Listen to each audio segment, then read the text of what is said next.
Bonjour et merci. Donc moi je ne vais pas parler de résultats de recherche, mais plus j'ai décidé de présenter l'évolution d'un travail de recherche qui s'est mu d'une certaine manière en projet entrepreneurial et comment ce projet entrepreneurial répond aussi potentiellement à des enjeux de recherche. D'Odus à Qubes et de Qubes à Odus. Odus étant le premier petit projet de recherche agorantique créé en 2015 et Qubes, un projet d'entreprise pour 2024.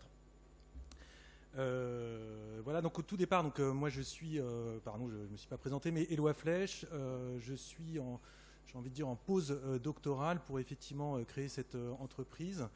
Et donc j'ai commencé une thèse en 2015. Mon travail s'intéressait en fait aux algorithmes de recommandation, une thèse agorantique interdisciplinaire en sciences humaines et sociales et informatique. Et mon travail s'intéressait effectivement aux algorithmes de recommandation avec cette idée qu'on avait des corrélations et des régularités, que les algorithmes s'appuyaient sur des corrélations et des régularités qui étaient parfois des faits de connaissances. Et pour le dire rapidement, on en faisait la critique de la boîte noire avec les travaux de Dominique Cardon, etc. Et en sciences humaines et sociales, il y avait cette manière d'appréhender de temps en temps les résultats sortis des machines sur l'idée puisqu'il y a ces résultats-là, c'est qu'il doit y avoir une raison, ce postulat qu'à partir du moment où la corrélation est efficace, c'est qu'il doit y avoir une raison sociale et on s'arrête là. C'est-à-dire on ne se pose pas la question de quelle est cette cause sociale qui aboutit à ce résultat informatique. Donc effectivement, il y a eu ce premier projet ODUS, qui est un acronyme comme souvent, qui veut dire Observatoire du spectateur, et qui avait pour objectif de créer effectivement un observatoire du spectateur, donc sur un projet interdisciplinaire, et qui avait, à partir de ces travaux, des résultats de cet observatoire, l'objectif était effectivement de penser autrement la recommandation algorithmique en partant de connaissances en sciences humaines et sociales, avec cette idée qu'on avait des connaissances en sciences humaines et sociales sur le domaine. Le domaine, c'est le spectacle vivant, et qu'on pouvait réutiliser ces informations, ces connaissances, en sociologie des publics. Donc ce travail-là, au début, c'est un travail d'enquête sur les publics, sur le territoire du Briançonnais. Et l'idée, c'était de créer des questionnaires en ligne qui puissent interroger les données du domaine. Donc je me suis tourné vers différentes entreprises qui avaient des bases de données du domaine, qui traitaient différents domaines, dont le spectacle vivant, notamment Culturo et Apidae. Et de pouvoir en fait faire des questionnaires dynamiques qui disent aux spectateurs voici les spectacles qu'il y a la semaine prochaine, donc de pouvoir taper dans la base de données quel spectacle tu voudrais aller voir, pourquoi, etc. Mais donc d'avoir cette granularité fine sur le parcours du spectateur dans une offre qui est claire sur son territoire, pourquoi il va voir tel spectacle et pas tel autre, etc., etc. Donc ça, c'est le projet de base avec ces questionnaires dynamiques, et on utilisait, et on continue à utiliser d'ailleurs, le logiciel Lime Survey avec des développements de modules. J'y reviendrai un peu plus tard. Voilà, mais donc effectivement sur ces bases de données qui étaient Apidae et Culturo, très rapidement j'ai été confronté à un verrou méthodologique, dans le sens où je me suis aperçu que ces données n'étaient pas de qualité fiable pour pouvoir justement entamer des travaux de recherche précis sur les consommations, les goûts et les désirs des spectateurs sur le territoire. Donc ces deux jeux de données, Apidae et Culturo, ont des problèmes plus ou moins similaires, plus ou moins distincts, enfin chacun a ses problèmes, mais de manière générale, je me suis intéressé au problème d'homogénéité de la donnée, c'est-à-dire personne ne saisit de la même manière dans un même dispositif, à des problèmes d'exhaustivité de la donnée et de structure de la donnée dans les bases de données, et qui sont traduites, j'ai envie de dire, à travers des formulaires, ce que voient les utilisateurs qui saisissent les données dans ces formulaires. Donc je ne vais pas m'étendre sur la pluralité des causes qui sont liées à ces problèmes d'exhaustivité, de structure et d'homogénéité, et qui font partie aussi du travail effectivement avec Datatour. Donc il y a une partie qui a été clairement présentée tout à l'heure. Mais pour en faire 4 grands types, il y a des enjeux sémiotiques, c'est-à-dire que on a cette production de données qui est liée au support d'exposition, c'est-à-dire que, c'est ce que je disais tout à l'heure d'ailleurs, c'est qu'on saisit dans l'objectif de produire un support de communication et on ne saisit pas de manière détachée de ce support pour qu'il y ait une signification au-delà de ce support. C'est-à-dire que si on prend cette donnée qui a été produite sur ce support et qu'on l'utilise sur un autre support, ça ne marche plus, pour le dire rapidement. Une question d'économie des données, effectivement à qui elle appartient, quel est l'objectif de collecter cette donnée, comment on la fait circuler, quels sont les usages de cette donnée, etc.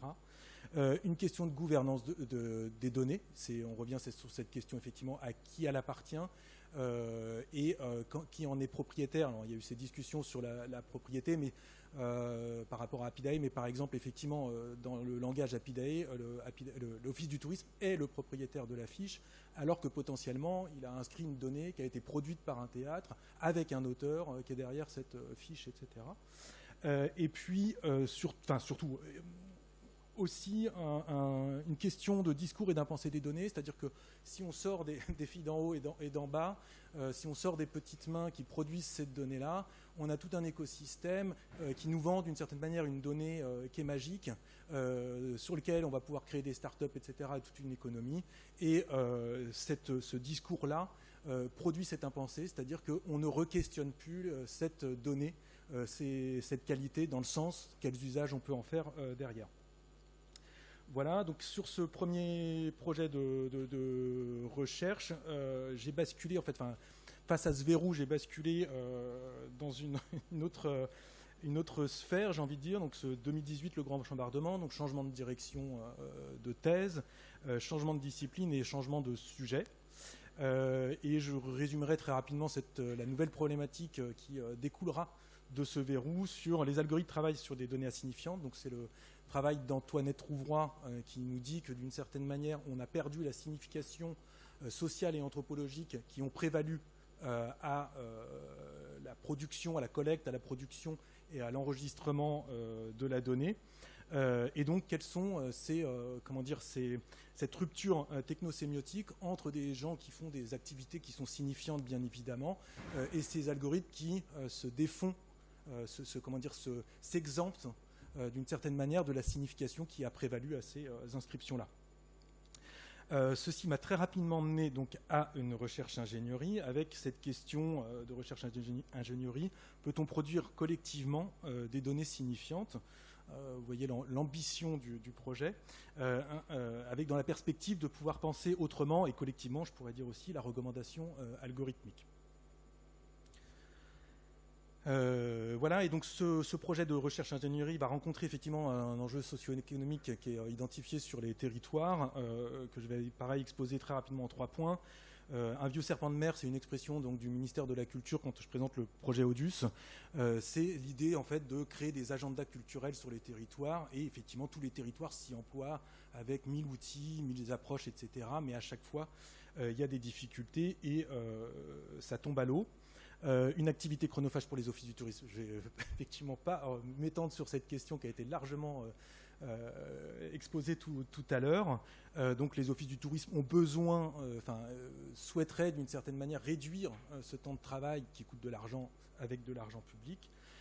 Et des données difficilement exploitables pour les médias, c'est-à-dire je suis une application qui veut faire une application ceci, cela sur un territoire de l'ordre d'un département ou d'une région, je suis obligé de récupérer les données de différents offices du tourisme et ces offices du tourisme ne saisissent pas de la même manière, donc ça devient difficile de pouvoir produire des solutions innovantes avec des données qui ne sont pas homogènes. Donc de là naît le projet C3MS. Donc là, on est encore, j'ai envie de dire, dans le giron de la recherche, puisqu'on a un joli acronyme, SIG, pardon, Commons Containers and Contents Management System.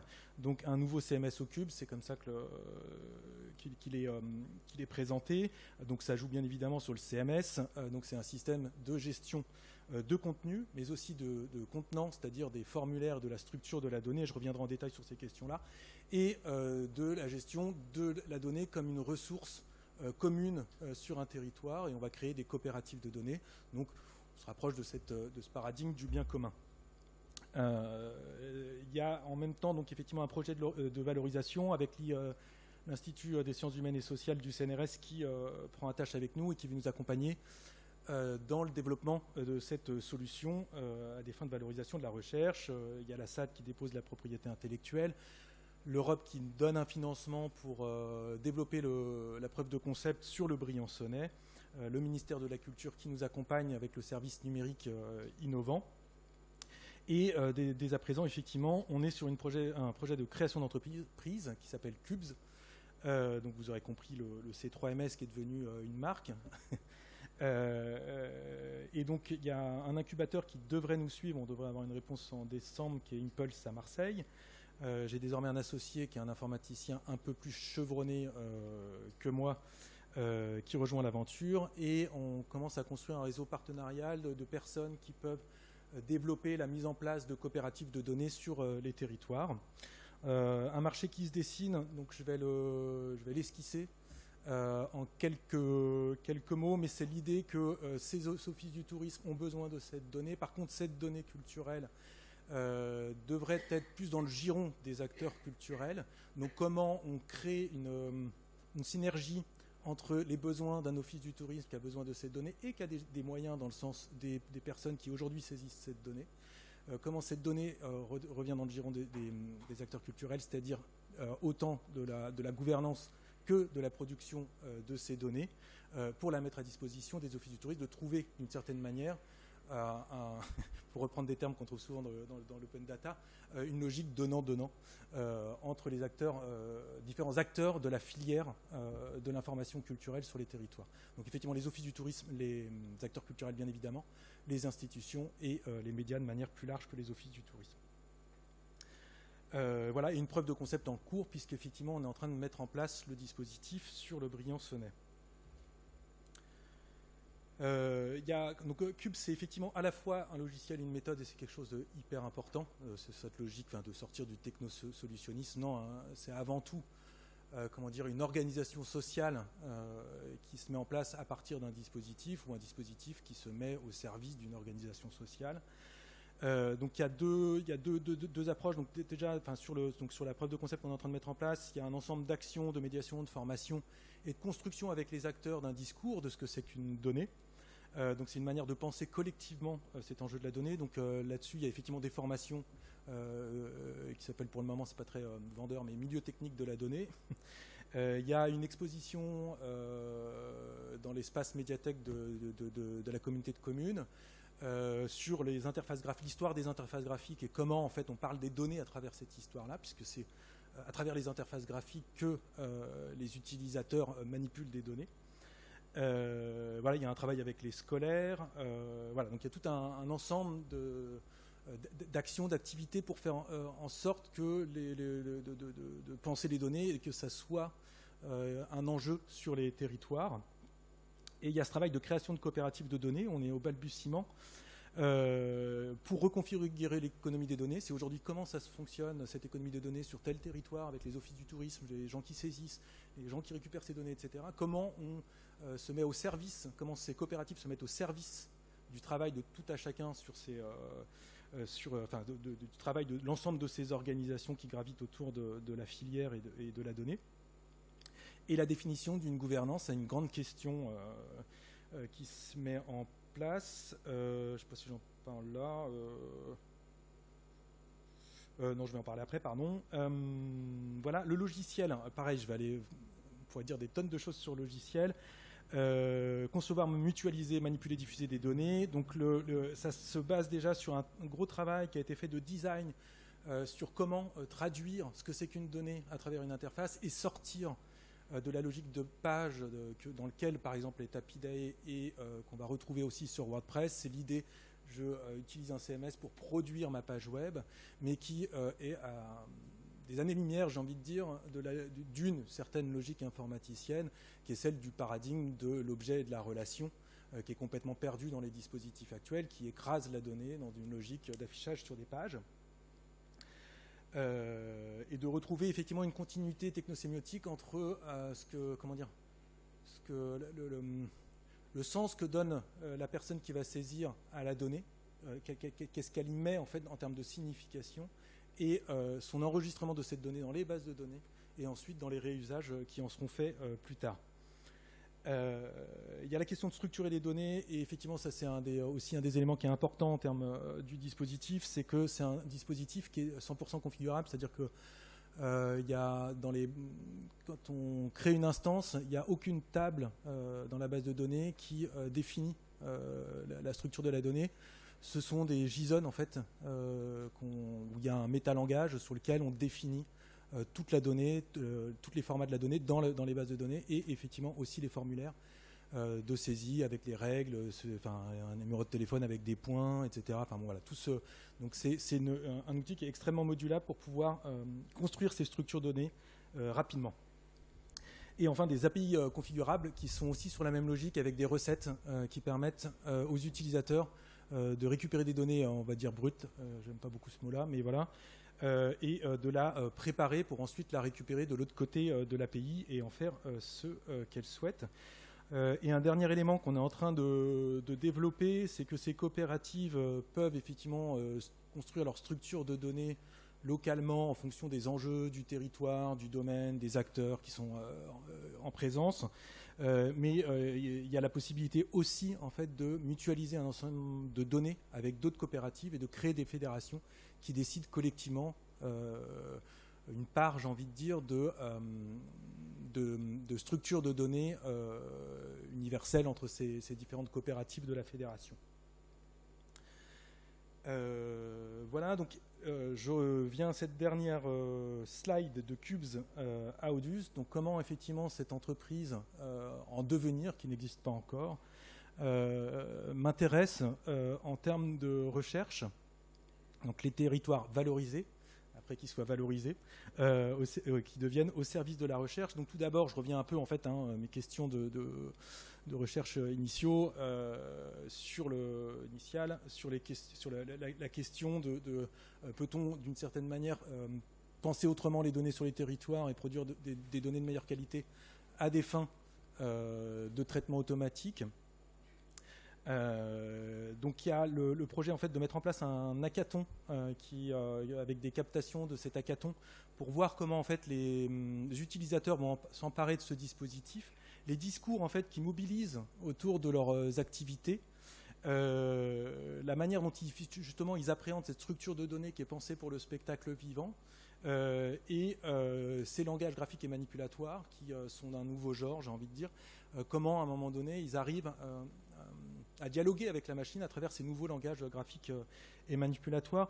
Ce travail d'herméneutique des activités de saisie renvoie effectivement à un travail qu'on a fait à DataTour. C'est comme ça qu'on a abordé aussi les agents de saisie, c'est-à-dire de leur demander de saisir des informations dans le dispositif et de nous parler de leurs activités de saisie pour essayer de comprendre les logiques sous-jacentes à leur manière de saisir la donnée.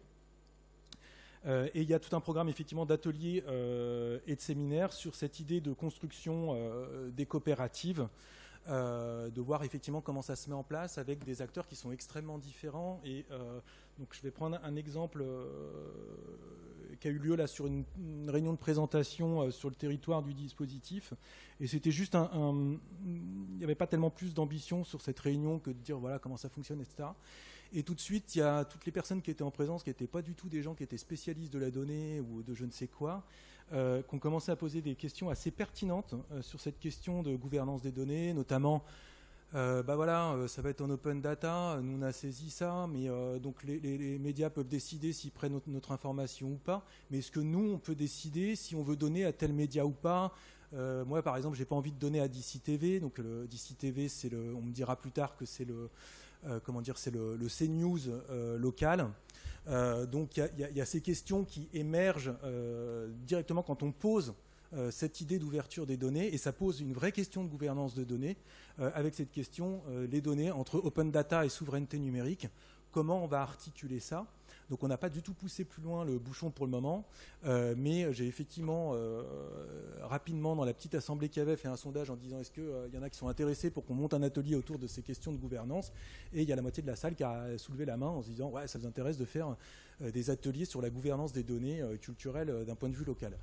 Donc maintenant, je suis coincé, il faut que je mette tout ça en place. Voilà,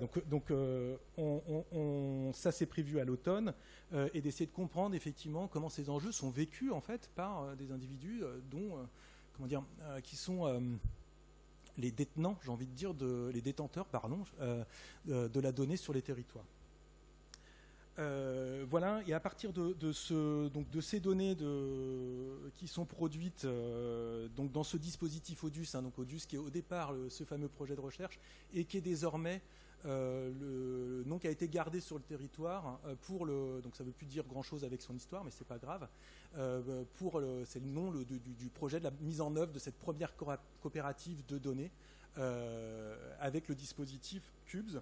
Donc le premier projet de recherche qui est ODUS2 Apidae. Donc là c'est effectivement d'un côté on récupère les données d'Apidae, on va avoir les données là qui sont en train d'être produites dans ODUS, comment on les met en relation et on peut faire un certain nombre de travaux de recherche en informatique sur ces deux corpus qui parlent de la même chose, des mêmes spectacles, mais effectivement avec une structure, un contenu de données qui ne sont pas du tout la même.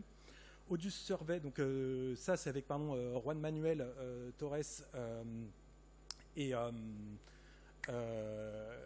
y est je perds ça c'est moi et les prénoms Pierre Jourlin, merci, qu'on travaille là-dessus avec Cédric. Donc on prépare effectivement ODUS Survey, ces fameux questionnaires dont je parlais, qui vont interroger les bases de données, les données qui sont dans ODUS. Et puis j'espère effectivement des travaux interdisciplinaires à venir sur les algorithmes et penser les algorithmes à partir des données produites en sciences humaines et sociales avec ces fameux questionnaires en ligne. Donc voilà, l'objectif de ma présentation, c'était effectivement d'essayer de boucler la boucle de ce projet ODUS de 2016 à aujourd'hui et ses perspectives de recherche en passant sur sa valorisation, la valorisation de cette recherche sur les territoires. Merci.